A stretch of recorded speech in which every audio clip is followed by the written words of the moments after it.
এই যে শাক ভাজা, তো এই যে দেখতে পাচ্ছেন একদম। তো চলে এলাম সবাই মিলে একসাথে খাবার খেতে। শীতের সময় খেসারি শাক খাবো না তা কি কখনো হয়?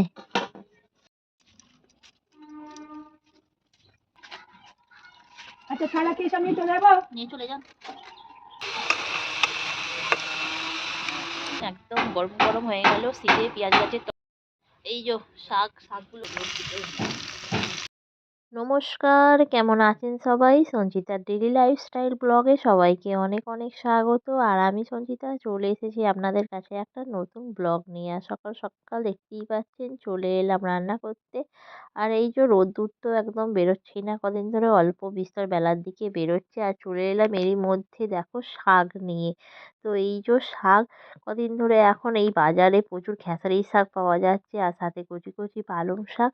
তো আজকে হবে খেসারি শাক দিয়ে পালং শাক ভাজা। তো চলো এগুলো এখন শাকগুলো বের করি। আর শাকগুলো দেখো বেশ পরিষ্কার আর বেশ সবুজ। তো দেখেই মনে হচ্ছে যেন কাঁচা খেয়ে নিই। তো তোমরা কারা কারা আমার মতো এরকম কাঁচা দেখলেই মনে হয় খাই। আর সাথে বাবা একটু নিয়ে এসেছিলো এই যে পেঁয়াজ গাছগুলোও বেশ সুন্দর। তো আজকে এগুলো সমস্ত কেটে কুটে হবে পেঁয়াজ গাছ দিয়ে, আলু দিয়ে, বেগুন দিয়ে, মটরশুঁটি দিয়ে একটা সবজি। আর সাথে ওই যে খেসারি শাক আর পালং শাক ভাজা আর একটু মাছের ঝাল। তো চলো প্রথমে এইগুলো সব কেটে নিই, কেটে কুটে একদম রান্না বসিয়ে দিই। কাটা হয়ে গেছে পেঁয়াজ গাছটা, সাথে নিয়ে নিয়েছি মটরশুঁটি। আর এদিকে দেখতে পাচ্ছ এই যে বেগুনটা দেবো কেটে। বেগুনটা একদম পরিষ্কার।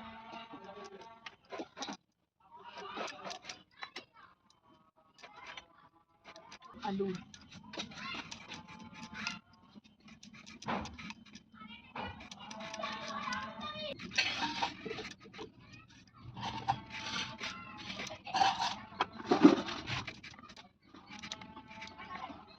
শাকটা এখন কাটবো। যদি এখন আমাদের এই পালং শাক দিয়ে কড়াই শাক দিয়ে ভাজা হচ্ছে, আর এই সময় কড়াইয়ের ফুল হয়নি, খেতে তো বেশ দারুণ লাগে।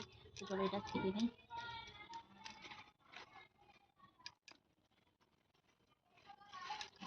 কুচি কুচি পালং শাক,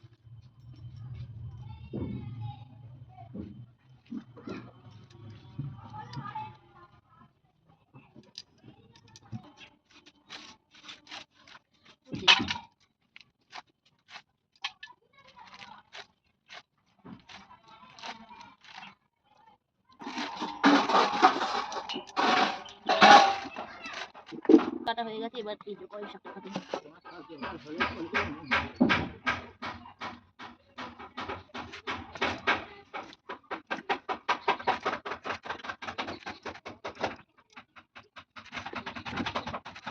হয়ে গেল সমস্ত শাক কাটা কুটি। তো চলো এবার রান্না বসিয়ে দেবো। তো দেখতেই পাচ্ছেন তেলের মধ্যে দিয়ে দিলাম কালো জিরে, ফোড়ন।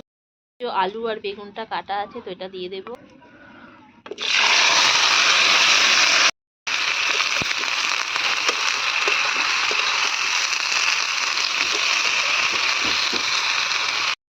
একটু দিয়ে দিলাম লঙ্কা গুঁড়ো, তো একটু দিয়ে দিলাম নুন।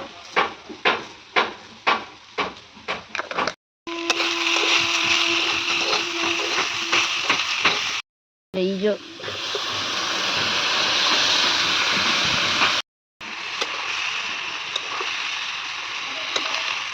আর তারপরেই দেখতে পাচ্ছেন দিয়ে দিলাম পেঁয়াজ গাছগুলো। তো পেঁয়াজ গাছগুলো দিয়ে এবার ভালোভাবে নেড়ে নেবো। এর থেকে যে জলটা বেরোবে জলেতেই সিদ্ধ হয়ে যাবে।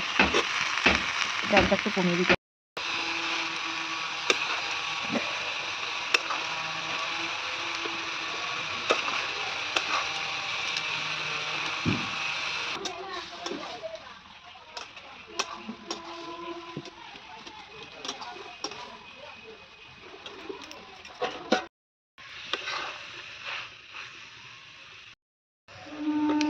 তো এই যে দেখতে পাচ্ছেন হয়ে গেছে। তো এবার এটাকে নামিয়ে নেব। একদম ধোঁয়াতে কিছু দেখাই।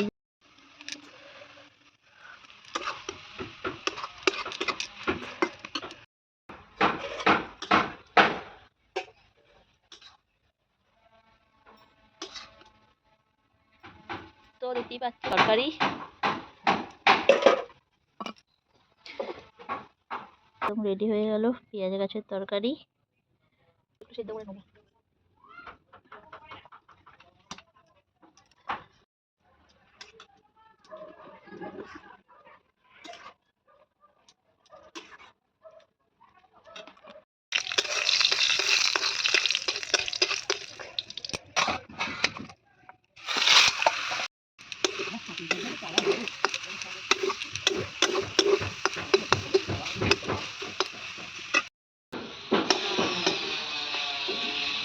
তো হচ্ছে এখন শাক ভাজা।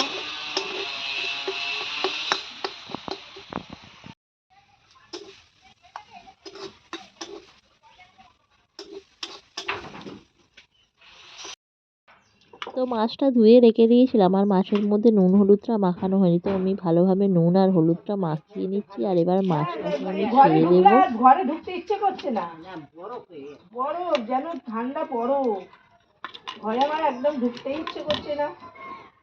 যে বিছানাটা রোজ এবার বের করতে হবে গো, আমার গোপালের যা কষ্ট হচ্ছে।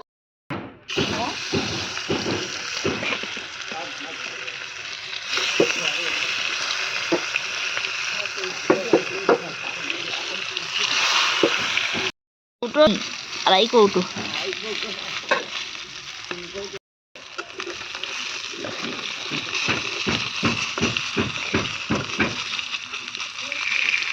তো এইটা হচ্ছে এখন মাছ ভাজা, শাক ভাজা, তারপর ওখানে পেঁয়াজ কলির তরকারি তো হয়েই গেছে। আর এই যে মাছটা একটু উল্টে দিই, এই দেখো কি সুন্দর একটু ফুটফুট করে হয়ে গেল মাছ ভাজা।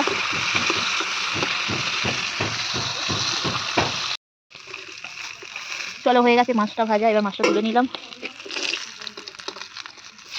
এ বাবা রে বাবা, ওর না রে।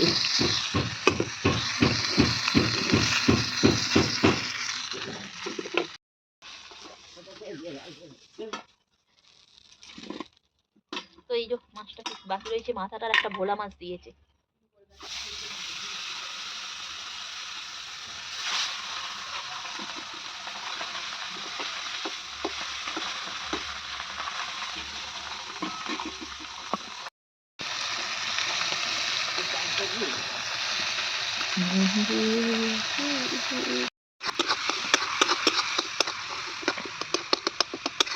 তো এই যে মাছের ঝাল বানিয়ে নিলাম।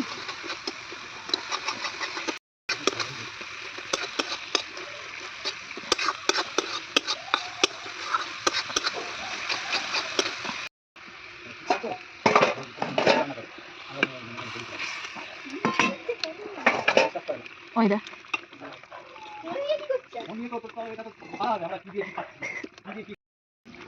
বলছে তোরা দেখতে পাবি কি করছি না করছি।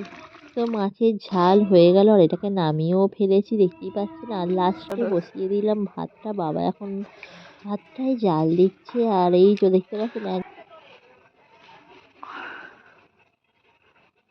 মা বলছে তুই কিচ্ছু করিস না, ও তো বলে আমি কিচ্ছু জানে না বলছে।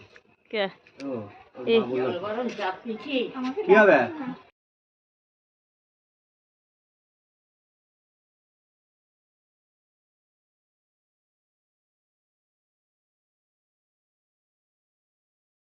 সমস্ত রান্না বান্না শেষ। আর দেখতেই পাচ্ছেন সবাইয়ের একসাথে ভাতটা আমি বেড়ে দিয়েছি।